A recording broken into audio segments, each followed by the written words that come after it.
ಮಹಾಲಕ್ಷ್ಮಿ ಮದುವೆ ಸೋಮವಾರದಿಂದ ಶನಿವಾರ ಸಂಜೆ 6:30ಕ್ಕೆ ನಿಮ್ಮ ಸನ್ ಉದಯದಲ್ಲಿ. ಬೇಡ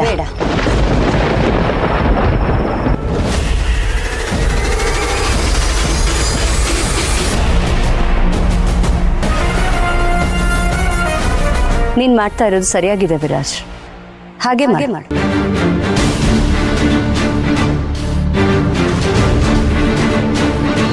ಅತ್ತೆ ಏನ್ ಮಾಡಿದಾರೋ ಸರಿಯಾಗಿ ಮಾಡಿದ್ದಾರೆ.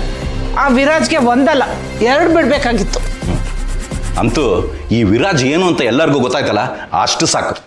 ಹೌದು, ಇಷ್ಟು ದಿನ ನಮ್ಮ ಹರ್ಷಿತ್ನ ವಿರಾಜ್ ಕಂಪೇರ್ ಮಾಡಿ ಬೈತಾನೆ ಇದ್ರು. ಇನ್ ಮುಂದೆ ಅದು ಯಾವ ಮುಖ ಇಟ್ಕೊಂಡು ಅವನ ಬಗ್ಗೆ ಮಾತಾಡ್ತಾರೆ ಅಂತ ನಾನು ನೋಡ್ತೀನಿ. ಅಣ್ಣ, ಓಹೋ, ಇಲ್ಲಿಗೂ ಬಂದ್ರಾ? ಯಾಕೆ ಹಾಲ್ನಲ್ಲಿ ಮಾತಾಡಿದ್ದು ಸಾಕಾಗ್ಲಿಲ್ವಾ? ಮಾತಾಡಿದ್ದು ಜಾಸ್ತಿ ಆಯ್ತು ಅಂತ ಕ್ಷಮೆ ಕೇಳಕ್ ಬಂದೆ ಅತ್ತಿಗೆ. ನಿನ್ನ ಮಗನ ಮೇಲೆ ನಿನಗೆ ತುಂಬಾ ನಂಬಿಕೆ ಅಲ್ವಾ? ಈಗಲೂ ಈ ತರ ಕ್ಷಮೆ ಕೇಳಿ ನನ್ ಕೆಟ್ಟೋದ್ ಮಾಡೋ ಪ್ಲಾನ? ಅಣ್ಣ, ನಿಜವಾಗ್ಲೂ ಮಾಡಿದ ತಪ್ಪಿಗೆ ಕ್ಷಮೆ ಕೇಳಕ್ ಬಂದಿದ್ದೀನಿ. ವಿರಾಜ್ ಹೀಗೆ ಮಾಡ್ತಾನೆ ಅಂತ ನಾನು ಅನ್ಕೊಂಡಿರ್ಲಿಲ್ಲ. ಸದ್ಯ ಇವಾಗ್ಲಾದ್ರ ಜ್ಞಾನೋದಯ ಆಯ್ತಲ್ಲ, ಅಷ್ಟು ಸಾಕು. ವಿರಾಜ್ ಮೇಲೆ ನಾನು ತುಂಬ ಹೋಪ್ಸ್ ಇಟ್ಕೊಂಡಿದ್ದೀನಿ ಅಣ್ಣ. ಅವನು ಹರ್ಷಿತ್ ಥರ ಬಿಸ್ನೆಸ್ ಎಲ್ಲ ಬಿಟ್ಟು ಕೆಲ್ಸಕ್ಕೆ ಬಾರ್ದೇ ಇರೋ ಕೆಲಸ ಮಾಡ್ತಾನೇನೋ ಅಂತ ಭಯ ಇದೆ.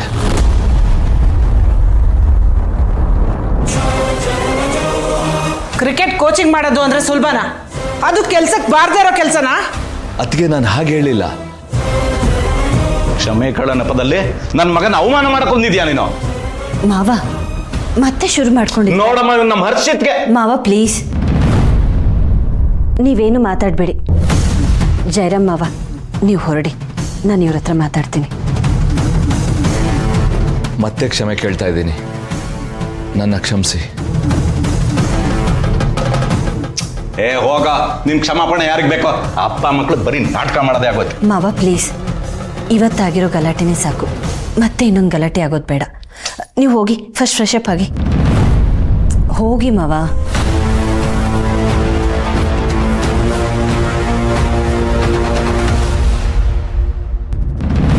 ನಮ್ಗಿದೇ ಒಳ್ಳೆ ಅವಕಾಶ ಬಿದ್ದಿಲ್ಲ. ಬಿದ್ದಿರೋ ಬೆಂಕಿಲಿ ಚೆನ್ನಾಗಿ ಚಳಿ ಕಾಯಿಸೋಣ.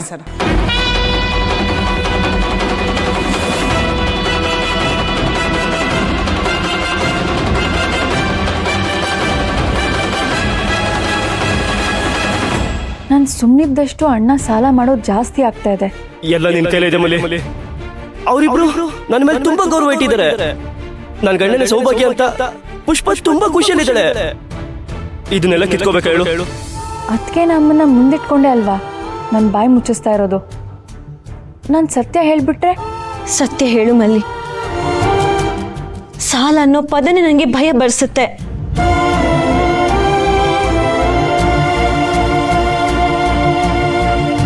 ಅದಕ್ಕೆ ಅದು ನಾನು ನೋಡು, ಸಾಲ ಅನ್ನೋದು ಚಕ್ರವ್ಯೂಹ. ಒಂದ್ಸಲಿ ಸಾಲ ಮಾಡಿದ್ರೆ ಮುಗೀತು.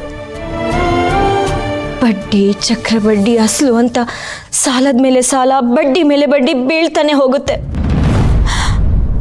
ಆಮೇಲೆ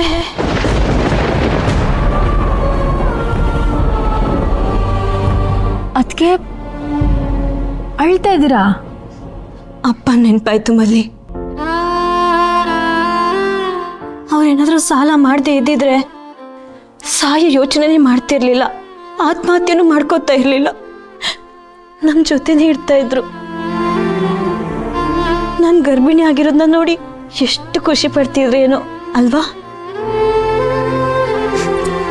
ನನಗೆ ನಮ್ಮಪ್ಪ ಎಷ್ಟು ಇಷ್ಟನೋ ನೀನು ಅಷ್ಟೇ ಇಷ್ಟ ಮಲ್ಲಿ. ನೀನು ಅದೇ ಚಕ್ರಯೋಗ ಸಿಕ್ಕಾಕೊಳ್ಳೋದು ನಂಗೆ ಇಷ್ಟ ಇಲ್ಲ ಮಲ್ಲಿ.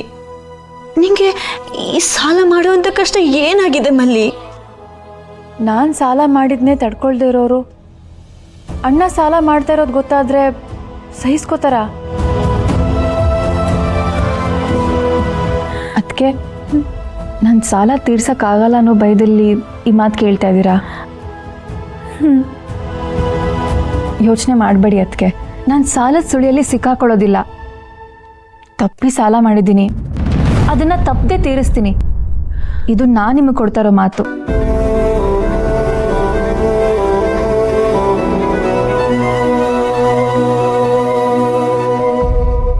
ನನ್ನ ಅಮ್ಮ ಅವಕಾಶವಾದಿ ವಿರಾಜ್. ನೀನೀಗ ನೀನು ಮಾಡಿದೆ ತಪ್ಪು ಅಂತ ಕೂತ್ರೆ ನಿನ್ನ ಹೃದಯ ಇಲ್ದಿರೋ ಮನುಷ್ಯನಾಗಿ ಮಾಡಿಬಿಡ್ತಾರೆ. ಇದರಲ್ಲಿ ಅಮ್ಮಮ್ಮನ ತಪ್ಪಿಲ್ಲ ಸಾಸ್. ನಾನು ಗೂಡ್ಸ್ ಗಾಡೀಲಿ ಕೂತಿರೋದನ್ನ ಅಪಾರ್ಥ ಮಾಡ್ಕೊಂಡಿದ್ದಾರೆ ಅಷ್ಟೇ. ಅಪಾರ್ಥ? ಅಮ್ಮಮ್ಮ ಪಾಪ ಅಂತ ನೀನು ಅಪಾರ್ಥ ಮಾಡ್ಕೊಂಡಿದ್ಯಾ ವಿರಾಜ್. ನಿನಗೆ ಗೊತ್ತಿಲ್ದಿರೋ ಒಂದು ವಿಷಯ ಹೇಳ. ಏನು? ವಿರಾಜ್, ನಮ್ಮಮ್ಮಂಗೆ ಅಂದರೆ ನಿನ್ನ ಪ್ರೀತಿ ಯಾರು ಅಮ್ಮಂಗೆ ಮೈಯಲ್ಲಿ ಒಂದು ಭೂತ ಇದೆ. ಅದೇ ಸ್ಟೇಟಸ್ ಭೂತ.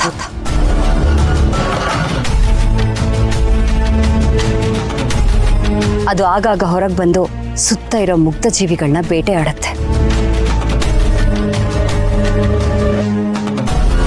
ಅಮ್ಮಮ್ಮಂಗೆ ಸ್ಟೇಟಸ್ ಮುಖ್ಯ ಅಂತ ನಿಮಗೂ ಅನ್ಸುತ್ತೆ ಸಾಸ್? ನನ್ನ ಸ್ಟೋರಿ ಗೊತ್ತಿದ ಮೇಲೂ ಹೀಗೆ ಕೇಳ್ತಿದ್ಯಾ ವಿರಾಜ್?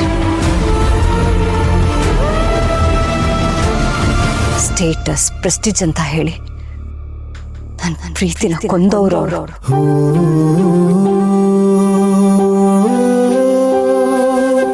ನಾನು ಕತ್ತು ಬಗ್ಸಿ ಬಲಿಯಾದೆ. ನನ್ನ ಜೀವನ ಬಲಿಯಾಯ್ತು. ಆದ್ರೆ ನೀನು ಹಾಗಾಗ್ಬೇಡ ವಿರಾಜ್.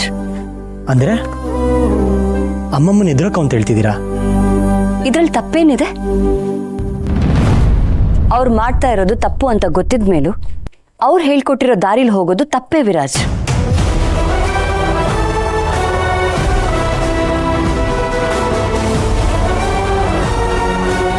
ನಿನ್ ಖುಷಿನ ನೀನು ಹುಡ್ಕೊ, ನಿನ್ ದಾರಿನ ನೀನು ನೋಡ್ಕೋ ವಿರಾಜ್.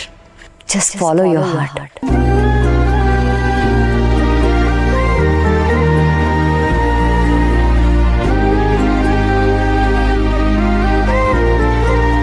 ವಿರಾಜ್, ವಿರಾಜ್ ಹೋಗ್ಲಿ ಬಿಡು ಅಭಿ.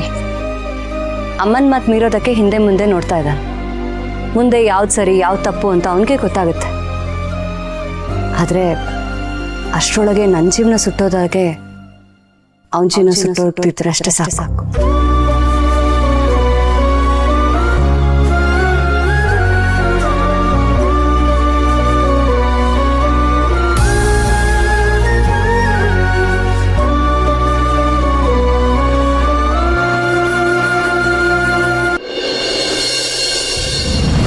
ಅಮ್ಮ ಸಾಕು, ಸುಮ್ಮನೆ ಇರು. ನಾನು ಯಾಕೆ ಫಾರ್ಮಲ್ಸ್ ಹಾಕಬೇಕು? ಯಾಕೆ ಅಂದರೆ ಇವತ್ತಿಂದ ನೀನು ಆಫೀಸ್ಗೆ ಹೋಗ್ತಾ ಇದೆಯಾ, ಅದಕ್ಕೆ. ಏನು ತಮಾಷೆ ಮಾಡ್ತಾ ಇದೀಯಾ? ನಾನು ಆಫೀಸ್ಗ